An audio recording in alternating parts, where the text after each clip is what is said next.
काफी देर से अश्विनी जी हम आपके पास आए भी नहीं हैं, क्या कुछ कहेंगे बताइएगा जरा। और साथ ही साथ जितेंद्र जी के भी बातों का जवाब दीजिएगा। जिस तरीके से भारतीय जनता पार्टी पर वो आक्रामक हो रहे थे कि भारतीय जनता पार्टी ही कब्जा कर रही है सभी जमीनों पर, वक्फ को लेकर वो कुछ नहीं कह रहे हैं। देखिए, यहाँ पर उल्टी गंगा बह रही है। मोहम्मद शाहजहां जी ने तो सरकार से ही मांग लिया कि सरकार दिखाए, कि साबित करे 78% कैसे है। प्रभु, सरकार नहीं साबित करेगी, ये वक्फ बोर्ड को कागज दिखाना होगा। हमने तो बड़े आराम से कहा कि आपने अगर वक्फ किया तो वाकिफ होगा उसका, उसके कागज होंगे। आप सरकार के सामने ले आइए और सरकार से कहिए कि ये हमारी जमीन है। हम तो इतना ही कह रहे हैं।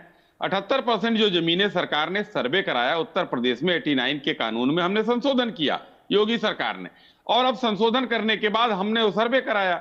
तो मैं एक जिले का, अभी आप नहीं थे तो मैंने उदाहरण दिया, कौशाम्बी में 413 हेक्टेयर के आसपास जमीनें कब्जा थी, हर तहसील में कब्जा थी। तो हमने 96 बीघे तो हम खाली भी करा चुके हैं उसमें से। तो इसी तरह हम बताएं, आप लोगों का एक आदत है कि भाई कागज नहीं दिखाएंगे लेकिन सब वक्फ की बताएंगे। 1400 साल पुराना इस्लाम है। लेकिन तो यहाँ 1500 पर से यहाँ पर अश्विनी जी, सुनिए, मोहम्मद शाहजहां जी कह रहे हैं कि हम लोग कागज भी दिखाएंगे और वक्फ की तरफ से भी कागज जो है वो दिखाए जाएंगे, रखे जाएंगे। अच्छी बात है। यही तो सरकार कह रही है, हम तो कह रहे हैं। हमारी पूरी बात होने दीजिए। इस्लाम 1400 साल पुराना है और 1500 साल से ऊपर, 2000 साल पुराने एक कर्नाटक के एक मंदिर को, तमिलनाडु के एक मंदिर पर के ऊपर वक्फ का दावा हो गया। मतलब ये लोग पैदा नहीं हुए उसके पहले इनके पिताजी की जमीन हमारे है। अब हमारे दादा ने जमीन खरीदी थी, वो वक्फ किया था, वो कैसे हो गया भाई? इन्हीं सब विसंगतियों को दूर करने के लिए उत्तर प्रदेश सरकार ने ये कदम उठाया। अब मैं आता हूं अपने राजनीतिक भाई जितेंद्र जी के पास। देखिए, इनके पास वक्फ के लिए बोलने के लिए कुछ है नहीं। दूसरा, ये फालतू में वकील बन जाते हैं मुसलमानों के, क्योंकि इनको जो है तुष्टीकरण की राजनीति करनी। वक्फ बोर्ड में कब्जा किया जाता है और जो जमीनें इन्होंने अयोध्या या नोएडा या जो भी क्या, रजिस्ट्री की बात इन्होंने अपने मुंह से खुद की। तो मैं ये कहता हूं प्रभु, कहीं हिंदुस्तान में एक संविधान है, उस संविधान के हिसाब से जो पैसा देगा वो रजिस्ट्री कराएगा। उसमें भाजपा की है, सपा की है, बसपा की है, इसका कोई मतलब नहीं है। अगर हमने रजिस्ट्री कराया है, हमारे पास पेपर है, तो फालतू बातों पर ये यहाँ के दर्शकों का ध्यान न भटकाएं। आप बताइए, आपका क्या लाभ है वक्फ बोर्ड के लिए? आप इतनी कर रहे हैं क्योंकि समाजवादी पार्टी जमीनों कब्जा कर किया करती थी और वक्फ बोर्ड भी यही काम कर रहे हैं। लोग जितने लोग हैं ये वहां के, अभी देखिए ओवैसी जी क्या कह रहे थे। ओवैसी जी के भी कहने में यही था कि हम पेपर नहीं दिखाएंगे, लेकिन ओवैसी जी, आपकी 3 पीढ़ी ऊपर 3 पीढ़ी पीछे के पेपर तो हम देखेंगे। सरकार जो है ठीक है, कागज देखेगी। अगर आपके बिल्कुल पास वक्त का अश्विनी जी, अब जायज इसी कागज पर होगा शुरुआत, तो वो बिल्कुल आपकी है, वरना वो सरकार की है, हम खाली करा के ले लेंगे बिल्कुल आपसे। जितेंद्र जी आप इशारा कर रहे हैं, आपके पास भी आएंगे, अश्विनी जी आपके पास भी आएंगे। फिलहाल यहाँ पर एक डेटा सामने है, उस पर भी हम बात कर लेते हैं कि वक्फ का किन किन संपत्तियों पर अभी दावा है वो हम जान लेते हैं। लखनऊ में बड़ा इमाम बाड़ा, छोटा इमाम बाड़ा, बेगम हजरत महल, नादान महल, इन पर दावा है। और साथ ही फतेहपुर सीकरी में सलीम चिश्ती का भी मकबरा है, उस पर भी दावा किया गया। वाराणसी में दरहरा मस्जिद है, उस पर उनका दावा है। जौनपुर में शाही अटाला मस्जिद पर भी वक्फ अपना दावा करता आया है। अयोध्या में बहू बेगम मकबरा पर भी दावा किया हुआ है। रामपुर में मकबरा जनाब ए आलिया पर भी दावा है। इमामबाड़ा किलाए मोहल्ला पर भी दावा किया गया है। वहीं इसी के साथ अगर बात की जाए बहराइच की, तो बहराइच में दरगाह सैयद सालार मसूद गाजी, ये जो तमाम संपत्तियां हैं इन पर वक्फ ने अपना दावा किया हुआ है। और कैसे होती है कब्जे की पहचान, अब इस पर भी बात कर लेते हैं। वक्फ के दावे की सरकार करती है जांच। 1359 फसली रिकॉर्ड के तहत जांच की जाती है। इसी फसली में सभी जमीन सरकारी होती हैं। 1952 के राजस्व रिकॉर्ड से मिलान किया जाता है। वक्फ बोर्ड के दावों की भी जांच की जाती है। वक्फ बोर्ड को दान देने वाली जो तमाम डॉक्यूमेंट्स होते हैं, जो तमाम पत्र होते हैं, उनकी भी जांच की जाती है। जिस तरीके से दावा किया जाता है उसके बाद जांच किस तरीके से चलती है ये आपको हमने बताया है। अब एक बार फिर से हम शुरुआत करेंगे और यहाँ पर अश्विनी जी ने अपनी बात रखी थी, बीच बीच में हम आंकड़े भी यहाँ पर बता रहे हैं हमारे मेहमानों के सामने, आंकड़े भी हम लगातार रख रहे हैं। जितेंद्र जी आपके पास आएंगे, आप कुछ कह रहे थे। देखिए, हमारे भाई ने कहा कि सरकार नहीं दिखाएगी, क्योंकि सरकार तो झूठी है, और झूठे आंकड़े और झूठे कागज सरकार के पास तो बनने में टाइम नहीं लगता है। तो सरकार तो तानाशाही है, दिखाएगी, तानाशाह सरकार है, वो क्यों दिखाएगी कागज? और जब जिन संपत्तियों की बात हो रही है, कुछ भी तो सुन लो, जिन संपत्तियों की बात हो रही है, कुछ हम भी आपके बीच में नहीं बोलते, हम आपके बीच में नहीं बोलते। आप स्वस्थ डिबेट करिए, जो भी आपको कहना है मेरे क्वेश्चन के उत्तर में आप अपनी बारी कर देना। मैंने तो कुछ कहा ही नहीं भाई। जबकि ये संपत्तियां हैं, तब देश में किसी भाजपाई का जन्म भी नहीं हुआ होगा। लेकिन मैं बड़े गर्व से कह सकता हूं, तब समाजवादियों का जन्म हुआ था। समाजवादी आज के नहीं है, जब से दुनिया है तब से समाजवाद है। केवल तब से नहीं है समाजवाद, समाजवाद विदेशों में भी है, समाजवादी नेता विदेशों में भी है। ये हंस रहे हैं क्योंकि अंग्रेज कुछ लोग छोड़ गए थे, उसी में से ये भाजपाई है। ये भाजपाई वही लोग हैं, डिवाइड एंड रूल वाले लोग। तो ये कागज क्यों दिखाएंगे? इनको तो तानाशाही करनी है। सरकार जब किसी के साथ अन्याय करती है और विपक्ष जब आवाज उठाता है, तो सरकार कहती है अगर हम अन्याय कर रहे हैं तो आप कोर्ट चले जाओ। अरे भाई चले जाओ वक्फ बोर्ड के खिलाफ कोर्ट। तो क्यों ये तानाशाही, ये बिल वो बिल और ये सरकार वो कागज? अरे आपका तो जन्म ही नहीं हुआ तब से भारत है, तब से समाजवाद है, तब से अच्छी विचारधारा है देश में, दुनिया में है। हंसने से काम नहीं चलेगा, पूरी दुनिया में समाजवाद है। इसका जवाब मुझे देना पड़ेगा, इनके सरस्वती विहीन समाजवादी प्रवक्ता का जवाब मुझे देना पड़ेगा। बिल्कुल अश्विनी जी आ रहे हैं आपके पास, एक बार उनको बात पूरी कर लेने अभी दे दीजिएगा। आप अपने नेताओं से तो कागज मांग लो, कितने कितने हजार करोड़ की जमीनें खरीद ली अयोध्या में।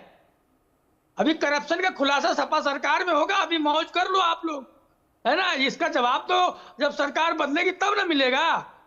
किसी एक दूसरे दल के नेता का एक भी प्लॉट नहीं है वहां पे, सबके सब नोएडा अयोध्या में भाजपा के लोगों के हैं। तो वक्फ बोर्ड के विवाद को ये नहीं सुलटाना चाहते, इनकी नीयत में खोट है। सरकार कब्जा करने वाली सरकार है, सरकार।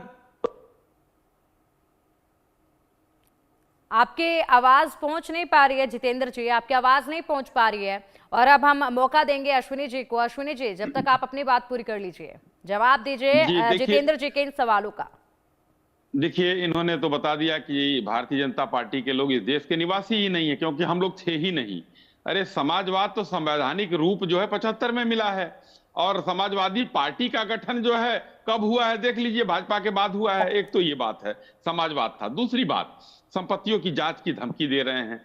एक अध्यापक मुलायम सिंह यादव के बेटे के पास आज 2000 करोड़ 3000 करोड़ की संपत्ति कहां से आई, कौन सा उनका व्यापार है, जरा वो खुलासा करें। एक मीडिया के साथी ने पूछा, भाग खड़े हुए अखिलेश यादव जी। सरकार जांच हो रही थी इनकी, लेकिन न्यूक्लियर डील के बहाने किस तरीके से सौदा हुआ था यूपीए सरकार का, दुनिया को पता है। तो ये संपत्तियां मत बताइए अखिलेश यादव जी। पहले किस तरीके से मुलायम सिंह यादव जी अपने, बहुत एक चित्र प्रचलित हुआ था उनकी पत्नी के साथ, एक झोपड़ी या माता जी के साथ, हम नहीं वो करें, एक झोपड़ी था उनका। उस झोपड़ी से आज महलों में कैसे पहुंच गए? कौन सा व्यापार किया अखिलेश यादव और मुलायम सिंह यादव ने? तो इसका भी जवाब देश मांगता है। ये बात नहीं है, मुद्दा आज दूसरा है। इन लोगों के पास तर्क और तथ्य नहीं है। मैंने बहुत स्पष्ट कहा, शाहजहां जी ने बात की, उन्होंने सरकार से मांगा, और सरकार क्यों देगी भाई? इस समाजवादी पार्टी की सरकार निरंकुश है। आज आपको अगर कोई बात होती है तो सरकार के पास और कोर्ट के पास संविधान के हिसाब से जाना पड़ता है। नहीं, मुझे एक लाइन पूरा करने दीजिए। संविधान के हिसाब से जाना पड़ता है। ये संविधान के हिसाब से नहीं चलेंगे क्या? सरकार अगर कहीं पर है, पूरे देश की मैं बात बता रहा हूं, हिंदुस्तान संविधान के हिसाब से चलेगा।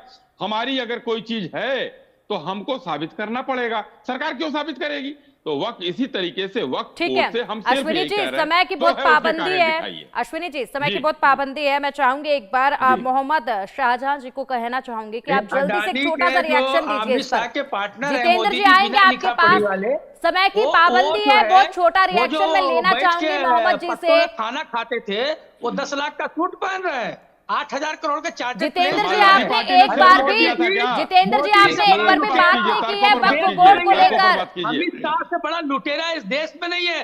देश को लूटा है मोदी और शाह ने। अब देखिए मोदी कुतर्क की चालू हो गया। अमित शाह और तर्क अडानी नहीं के है। पास वक्फ बोर्ड जो जमीन लेकर बैठा है, जिस तरीके से दावा कर रहा है जितेंद्र जी, आप उस पर तो कुछ कह नहीं रहे हैं क्योंकि वोट कटने का डर है आप लोगों को, और लगातार आप यहाँ पर भू माफिया भारतीय जनता पार्टी को बोल रहे हैं। वक्फ बोर्ड को लेकर हम बात कर रहे हैं, उस पर आप कुछ नहीं कह रहे हैं, आप उस पर कुछ नहीं कह रहे हैं क्योंकि आप बोल ही नहीं सकते उस पर। आपको डर है कि वोट कट जाएगा, वोट बैंक को भी तो बचाना है।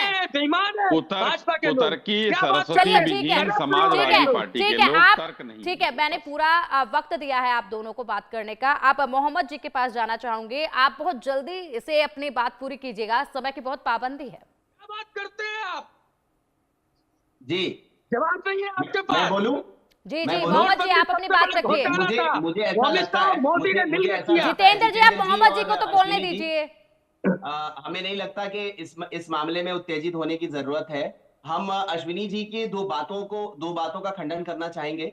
हमें नहीं लगता था कि अश्विनी जी ऐसा बोलेंगे, लेकिन उन्होंने जो दो बातें कही हैं वो मैं जरूर, एक तो ये बात है कि ये मुद्दा जो है वो व्यक्तिगत मुद्दा नहीं है, वक्फ वर्सेस सरकार है, यूपी की सरकार वर्सेस वक्फ।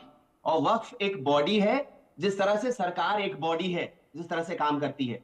तो हमें नहीं लगता कि व्यक्तिगत टिप्पणियां हमें करनी चाहिए। और दूसरी बात यह कि अश्विनी जी ने जो हमें कहा कि इस्लाम 1400 साल पहले आया है, ये हमें लगता है कि मजहबी जो टिप्पणी उन्होंने की है, इसके लिए उनकी जानकारी थोड़ी सी कम है। इस्लाम की पैदाइश आप सल्लल्लाहु अलैहि वसल्लम मोहम्मद से नहीं हुई है, याद रखिए। आदम अलैहिस्सलाम जो आप भी जानते हैं, वहां से इस्लाम की शुरुआत है। इसलिए 1400 साल के अंदर इस्लाम को कैद करना बिल्कुल भी सही बात नहीं है। हमें लगता है कि थोड़ी मोहम्मद जी जो बातें आप अभी थोड़ी मजहबी जी मोहम्मद जी जो बातें अभी आप बोल रहे हैं, ये वो बातें जिन पर बहुत सारी चर्चाएं, बहुत सारी बहस, बहुत सारी डिबेट्स हो सकती हैं, लेकिन फिलहाल जो हमारा मुद्दा था वो सिर्फ इन आंकड़ों को लेकर था। ठीक है मोहम्मद जी, बहुत बहुत शुक्रिया आपका इंडिया न्यूज के साथ जुड़ने के लिए। समय की बहुत पाबंदी है, आगे भी बहुत सारी खबरें हैं। जितेंद्र जी आपका भी बहुत बहुत शुक्रिया इंडिया न्यूज के साथ जुड़ने के लिए, और मोहित जी आपका भी शुक्रिया, अश्विनी जी आपका भी बहुत बहुत शुक्रिया इस चर्चा में जुड़ने के लिए। बढ़ेंगे आगे। तालिबान और पाकिस्तान के बीच की अदावत